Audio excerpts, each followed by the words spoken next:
देखो, अभी अंदर आपको मैंने कोई चीज बताई है, उसमें पंच महाभूत का विज्ञान बताया। धरती, पानी, हवा, आकाश, अग्नि। आकाश का ना मैं कुछ बना सकता हूँ ना कुछ बिगाड़ सकता हूँ। सूरज का ना कुछ बना सकता हूँ ना कुछ बिगाड़ सकता हूँ, लेकिन धरती का, पानी का और हवा का बिगाड़ सकता हूँ। कैसे? धरती में रसायन ज्यादा डालेंगे, पेस्टिसाइड डालेंगे, धरती की जीवंतता को मैं नष्ट कर सकता हूं। धरती को अगर माँ कहते हैं तो माँ का मतलब ये जिंदा है, माँ का मतलब। लेकिन जब हम इसमें ढेर सारे पेस्टिसाइड डालेंगे बिना सोचे समझे, तो इस माँ जिंदा क्यों है माँ? क्योंकि इसमें ढेर सारे लाखों प्रकार के जीव जंतु यहाँ विचरण, आपको दिखता नहीं। यहाँ केंचुआ है, दीमक है, चींटी है, गुबरैला है, मेंढक है, सांप है, बिच्छू है और नाना प्रकार के सूक्ष्म जीव हैं, नाना प्रकार के। तो जब हम दीमक को मारने के लिए, व्हाइट ग्रब को मारने के लिए कोई पेस्टिसाइड डालते हैं, तो इस धरती में रहने वाला हर जीव मरता है, केवल दीमक या व्हाइट ग्रब नहीं मरता। क्योंकि रसायन जब डाला है तो केंचुआ भी मरेगा, गुबरैला भी मरेगा, दीमक भी मरेगा, व्हाइट ग्रब भी मरेगा और लाभदायक भी, सब कुछ नष्ट हो जाएगा। ठीक है ना? तो धरती को मैंने खराब कर दिया कि नहीं कर दिया पेस्टिसाइड डाल के, ना समझी में। तो इंसान धरती की उर्वरता को, धरती के अस्तित्व का सत्यानाश कर सकता है। धरती देवता है, लेकिन हम देवता से भी बड़े हैं, हम इसका आहित कर सकते हैं। ठीक है? जंगल काट लिया, खेत की मेड़ के पेड़ काट लिए, तो जंगल को, हवा को मैं खराब कर सकता हूं। साल में एक बार जून, जुलाई, अगस्त के महीने में ढेर सारा पानी आपके खेत में बरसेगा, और अगर खेत की मेड़ नहीं है, गांव में जलाशय नहीं है, तो ब्रह्मा जी तो आए थे आपको जिंदा करने के लिए, लेकिन हम देखते रह गए। रेल मेरे सामने से निकल गई, मैं चढ़ नहीं पाया, ब्रह्मा जी बरसे, ब्रह्मा जी चले गए समुद्र में। तो पानी, सूरज का, आकाश का कुछ नहीं बिगाड़ सकते, लेकिन धरती का, पानी का, हवा का हम अज्ञानता में बहुत कुछ खराब कर सकते, और कर सकते नहीं है, मैंने कर दिया। ठीक है ना? तो आज आपके सामने चैलेंज है, जैसे मैं कहता हूं किसान से कि भाई वो प्राकृतिक खेती का देश में माहौल चल रहा है ना, प्राकृतिक खेती करिए, रासायनिक उर्वरक मत डालिए, पेस्टिसाइड मत डालिए। अब कहना अलग है कि यूरिया, डीएपी मत डालिए, फंजीसाइड मत डालिए, वीडीसाइड मत डालिए, इंसेक्ट, लेकिन ऐसा संभव नहीं है कि मत डालिए, डालना ही पड़ेगा। बिना डाले कुछ नहीं होगा। लेकिन अगर हम डालते रहे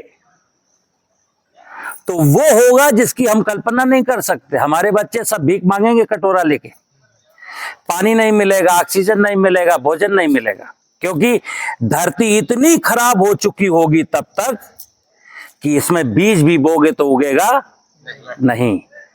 तो हम आपको एक चीज बता रहे हैं, अब धरती की बात केवल कर रहे हैं, पेड़ की और जल की बात मैं अंदर कर चुका।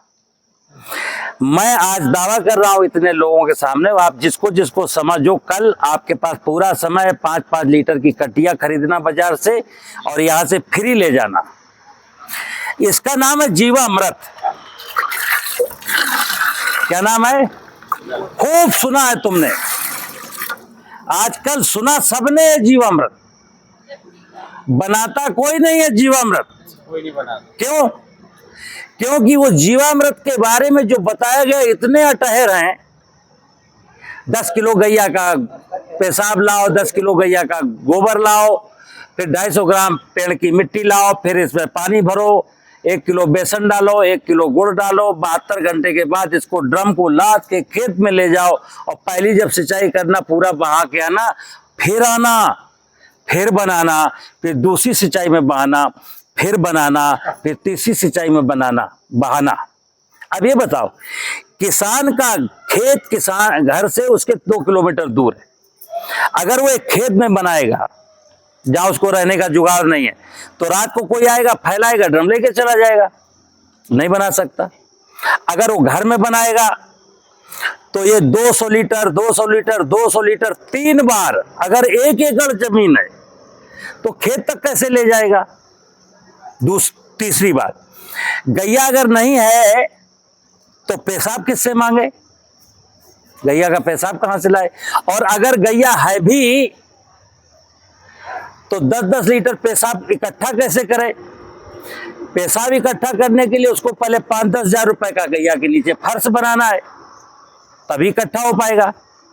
तो कौन झंझट में पड़े, 10-15 हजार रुपए का फर्श बनाओ, फिर ये करो फिर वो करो, और मग्घा लेके खड़ा हो नहीं सकता कि गैया ने पेशाब करना शुरू किया इसमें कर दे भाई। कितना ले करेगी, 250 ml, इससे भी काम नहीं चलेगा, क्योंकि गैया के पीछे ही बैठे रहना आपको दिन भर, सारे काम छोड़ करके। तो ये जीवामृत की कहानी है, सिंपल सी। और ये बनाया क्यों जाता है, 2-3 चीजें मैं आपको बता रहा हूं, ध्यान से सुनना, कल ले हराज भी जाएगा। हमने जो खेत में पेस्टिसाइड डाले उसके कारण ये जीवाणु सूक्ष्म जीव नष्ट हो गए। अब जब नष्ट हो गए तो देखो, आप अपने खेत में जब फसल काट लेते हो तो इस प्रकार का कुछ रेजिड्यू बचता है, चने का, मटर का, मसूर का, जौ का, अलसी का, गेहूं का, बचता है कि नहीं बचता। तो कुछ लोग तो आग लगा देते हैं, और जो आग नहीं लगाते हैं वो वहीं डला रहता है। अब यही मैंने अंदर जो बोला, यही शिव भगवान का भोजन है। शिव भगवान का भोजन क्या है, ये गोबर, मलमूत्र, मतलब फसलों के अवशेष, बाग बगीचों की पत्तियां, पशुओं का मलमूत्र, यही शिव भगवान यानी धरती माता का भोजन है। लेकिन धरती माता में मैंने भोजन डाल दिया, अब इसको हाजमा इसका खराब है, इसको पचाएगा कौन। तो जब पचाने की बात आती तो हमारे भी पेट में जब खाना पचता है तो उसमें माइक्रो ऑर्गेनिज्म का रोल होता है। अगर मेरे पेट में बेनिफिशियल माइक्रोब्स नहीं है तो आप 4 रोटी खा लीजिए, पचेगी नहीं। तो ये जो खाना धरती का है पचेगा नहीं, और धरती में ऐसा 20 कुंटल 50 कुंटल 100 कुंटल मटेरियल पड़ा जिसका पच नहीं रहा है, तो पचाएगा कौन, ये सूक्ष्म जीव। अब ये आए कहां से हैं, हमने अपने खेत में पेस्टिसाइड डाल के मारे, लेकिन जंगलों में किसी ने नहीं मारे। जंगल में तो कोई पेस्टिसाइड डालने गया नहीं। अच्छा, जंगल की बात आई तो एक बात और बता दूं, आप कभी जंगल जाना, आपके यहां से छतरपुर नजदीक है, पन्ना नजदीक है, खजुराहो जाना तो जंगल मिल जाता है। जंगल में जाके केवल एक चीज देखना, भगवान से पूछना कि हे परमात्मा ये बता कि इस जंगल में कोई पानी नहीं लगाता फिर भी पेड़ सूखता नहीं है। हे परमात्मा ये बता कि इनको कोई खाद नहीं देता फिर भी ये खूब बढ़ते हैं। हे ईश्वर ये बता इनमें कोई दवाई नहीं डालता फिर भी ना कोई बीमारी ना कोई कीड़ा है। हे भगवान ये भी बताता चल कि जब कभी इसका फल खाने को मिल जाता है, जामुन का, अमरूद का, जंगल वाला, तो हमारे अमरूद से, हमारी जामुन से, ये जामुन मीठी बहुत है। तो भगवान क्या कहता है कि यहाँ पर मेरी माया जिंदा है, यहाँ पर भगवान की पूरी माया जिंदा है, और तुमने अपने खेतों में भगवान की माया को पेस्टिसाइड डाल के मारा है। तो वो क्या है, जंगल की माया है। ये क्या है, ये जीवामृत माने जंगल की माया, यानी जंगल में पाए जाने वाले बेनिफिशियल माइक्रोब्स। तो जंगल की मिट्टी ला करके इसमें पानी भर दिया और चीनी और गुड़ आटा डाल दिया, और ये बैक्टीरिया इसका प्रोपोगेट होकर ऐसा हो गया। अब ये इसमें कितनी सरलता है कि ये 200 लीटर का ड्रम पूरी 10 एकड़ खेती करा देगा। उस वाली विधि में क्या है, ऐसे 3 ड्रम 1 एकड़ की खेती की गारंटी ले रहे, 3 ड्रम। यहां ये ड्रम पूरे 10 एकड़ के किसान की खेती करा देगा, ना उसको डीएपी देना, ना उसको पोटास देना, ना उसको जाइम देना, ना कुछ भी नहीं देना। अगर गेहूं बोना, धान लगाना, जैसे महोबा में क्या होता है, धान तो ज्यादा होता नहीं, कुछ इलाकों में होता है, लेकिन हाँ गेहूं होता है। लेकिन जो लोग चना, मटर, मसूर, राई, अलसी करते हैं, उर्द, मूंग, तिल करते हैं, उनके लिए कुछ नहीं देना, आज के बाद, ना कोई डीएपी ना कोई यूरिया, लेकिन ये देना है कितना, 1 एकड़ में सिर्फ 20 लीटर, तो ये 200 लीटर है, तो 10 एकड़ के लिए हो गया कि नहीं हो गया। तो ये बहुत आसान है, आप नजदीक के हो, यहां पर हर दूसरे तीसरे दिन, मतलब सप्ताह में 6-7 आदमी उड़ीसा के, आंध्रा के, कर्नाटका के, केरला के, असम के, पश्चिम बंगाल के आते हैं। आपको जैसे मैंने कहा ना फ्री ले जाओ, और अभी तो आपको यहाँ फ्री बुलाया गया है इनोवा से, बैठ के आओ कि नहीं, और फ्री मिल जाएगा। आसाम से, पश्चिम बंगाल से, कर्नाटका से जो आदमी आता है 2 दिन का सफर करके आता है और 5,000 रुपया किराया खर्च करता है ट्रेन का, तब यहाँ से लाद के ले जाता है।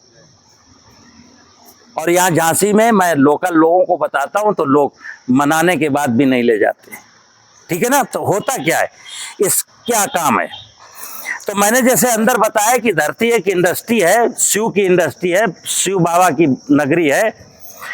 तो ये तो था क्या, बायोमास, इसको क्या बोलते हैं, बायोमास। इस बायोमास में जब ये डल जाता है, ये लिक्विड, ये ऐसे मतलब खेत में, तो इसमें क्या होता है, और नमी मिलती है, और ये काम बारिश में होता है, ध्यान रखना। जैसा अभी लोग, बहुत सारे लोग क्या कहते हैं, गर्मियों में, ठंड में कहते हैं हम साहब बेस्ट डिकम्पोजर लाए थे, वो खेत में डाल दिए हैं, वो सड़ा रहा। ये बायोमास है, ये पदार्थ जब सड़ करके ऐसा बनता है, ऐसा, ये ऑटोमेटिक बनाएगा। इसको कौन बनाएगा, कुदरत बनाएगी। हम सोचें कि हम इसको ऐसा बना दें, हमारी औकात नहीं है, ध्यान रखना। ये प्रकृति का काम है, ये धरती की, शिव की माया है। आपको 2 काम करने कि जीवामृत डालना है हर बरसात के पहले, बरसात जब हो जाए, पानी बरस जाए तो खेत में 20 लीटर। और जैसे दही खाते ना घर में, अगर दही खाना हो तो क्या क्या चीज चाहिए बताओ, दूध चाहिए और जामन चाहिए। अगर दूध हो और जामन ना हो तो दही बनेगा, अगर जामन हो और दूध ना हो तो दही बनेगा।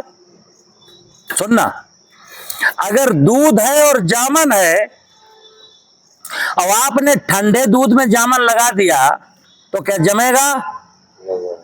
अगर दूध को खौला दिया, जामन लगा दिया तो क्या दही जमेगा? तो वैसे इसकी कुछ सावधानियां हैं कि इसमें हमको निरंतर भोजन देना है।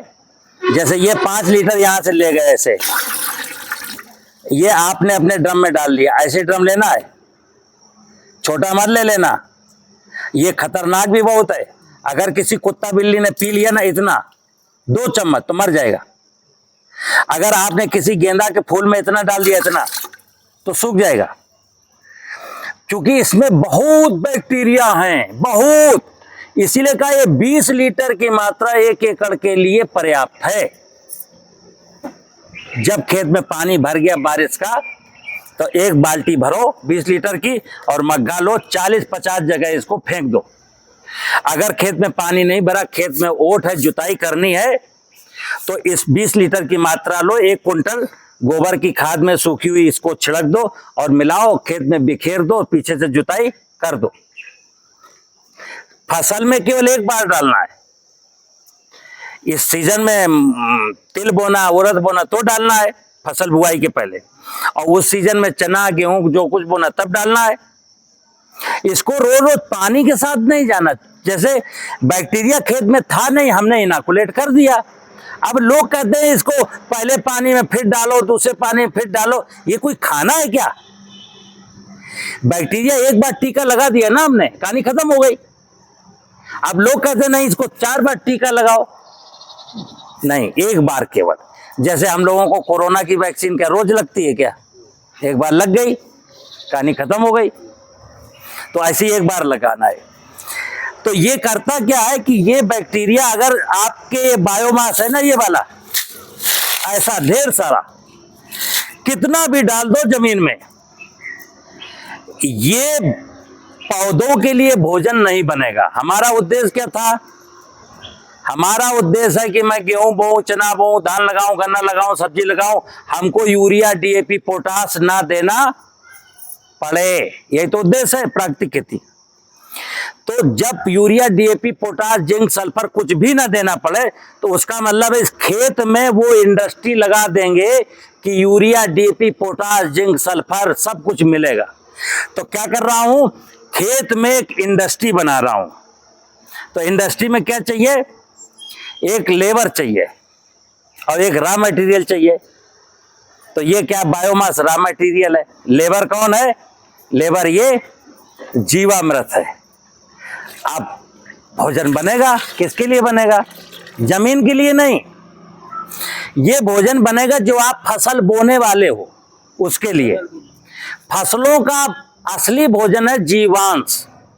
वेद का सूत्र है जीवे जीवाहार, जीव ही जीव का भोजन है, जीव ही जीव का भोजन है। सारी वनस्पतियां हमारी क्या खाती हैं, मांसाहारी हैं। दूब, घास, गेहूं, चना, मटर, पेड़ पौधे जो कुछ भी है सब मांसाहारी हैं, ये मांस खाते हैं। लेकिन शर्त एक है, ये किसी का शिकार नहीं करते। जो जीव मर जाता है स्वतः, उसको खाते। जब कोई जीव मर गया तो उससे जो जीव द्रव्य निकला वो वनस्पतियां खाती हैं। और देखिए सुनिए, देखो मैंने वनस्पतियां खाई, चिड़िया ने वनस्पतियां खाई, हिरन ने वनस्पतियां खाई, और जब हम मरेंगे, हिरन मरेगा, चिड़िया मरेगा, तो ये शरीर जब मिट्टी में मिलेगा तो हमको फिर ये वनस्पतियां खा लेंगी। इतना सा खेल है और कोई दूसरा खेल नहीं, ठीक है ना। तो यहां पर जीवांश बढ़े। अब अगर ये जीवांश जब बढ़ेगा तो कैसे बढ़ेगा, ये जीवामृत है, इसमें जीवाणु है, इनको ये बायोमास जितना ही ज्यादा मिलेगा उतनी ज्यादा इनकी पॉपुलेशन बढ़ेगी, और जितनी ज्यादा पॉपुलेशन होगी उतने ही ज्यादा ये मरेंगे और उतना ही ज्यादा हमारी फसलों को भोजन मिलेगा। तो यूरिया, डीएपी देने की जरूरत। दूसरा, कई किसान सब्जी बोते हैं, हर दूसरे दिन दवा डालते हैं उसमें। देश के किसानों से पूछो कि 1 एकड़ टमाटर बोया था कितने की दवा डाली, बोले बाबूजी 60,000 की डाल चुके, अभी तो और डालनी पड़ेगी। तो हम लोग टमाटर खा रहे हैं कि जहर, चाहे भिंडी हो, बैंगन हो, शिमला मिर्च हो, कुछ भी हो, तरोई हो, कुछ भी हो, सब में 40,000, 50,000, 60,000 की दवा डाली जाती है। ये जीवामृत जब खेत में चला जाएगा तो समझना, जब ये जीवामृत खेत में जाएगा, ये बायोमास होगा, तो इसमें बेनिफिशियल माइक्रोब्स भी हैं जो पौधों में रोग फैलाने वाले जो काजल ऑर्गेनिज्म है, नेगेटिव पैथोजिन है, उनको जमीन में ही खत्म कर देंगे। जैसे आपके खेत के आसपास खूब पेड़ लगे हों, खूब चिड़िया हो, फिर कीड़ा मारने के लिए आपको दवाई डालने की जरूरत है क्या, चिड़िया खा जाएंगी। यही प्रकृति का नियम है। जैसे मैंने कहा, जंगल में पूछो भगवान से, हे भगवान यहाँ कीड़ा क्यों नहीं लगता है, तो भगवान कहेगा बेवकूफ तुझे दिखाई नहीं देता यहाँ पक्षी इतने ज्यादा है इसलिए कीड़ा नहीं लगता। हे भगवान यहाँ पानी कोई क्यों नहीं देता, तो कहेगा देखना हमारे जंगल में जीवांश कार्बन ऑर्गेनिक मैटर जो है 2% है, यहाँ पानी हम खुद ही रोक के रखते हैं अपनी वनस्पतियों के लिए। तुमने अपना खेत बंजर कर दिया इसलिए तुमको पानी लगाने की जरूरत पड़ती है। ये धरती माँ है, सीधा सीधा देखिए ये क्या है, ये धरती माँ है। अगर धरती माँ को मैं जानूंगा और धरती माता जैसी होनी चाहिए उसको वैसा बनाने में मैं कुछ हेल्प करूंगा उसकी, तो धरती माँ बिना मांगे हमको सब कुछ देगी। और अगर ये धरती माँ हमसे प्रसन्न नहीं है, ये बीमार है, बंजर है, जीवांश नहीं है, तो दुनिया में कोई सुरमा भोपाली, कोई टेक्नोलॉजी ऐसी नहीं है। जैसे आपको जो सपने दिखाए जाते हैं ना, ऐसा करने से आप धन लखपति बन जाएंगे, ऐसा करने से करोड़पति बन जाएंगे, ये डालने से फसल इतनी बढ़ जाएगी, ये सारे खुराफात कर रहे हो ना। कौन लखपति बना? लखपति बनाने के लालच में आप जो है ना सड़क पर आ गए। तो मैं फिर कहता हूं कि आप ये जुआ खेलना बंद कर दो लखपति करोड़पति बनने का। आप एक ही जुआ खेलो कि मैं अपनी धरती माता की सेवा करूंगा, इसकी पूजा करूंगा, इसको मेड़ बनाऊंगा, खेत की मेड़ पर पेड़ लगाऊंगा, जीवामृत डालूंगा और मलमूत्र डालूंगा। बस आपका खेत जिंदा हो जाएगा, सारी कहानी पटरी पर आ जाएगी। और अगर ये नहीं कर पाए तो हमारी कहानी पटरी पर आने वाली नहीं है। ठीक है ना? नमस्कार। आप कोई प्रश्न?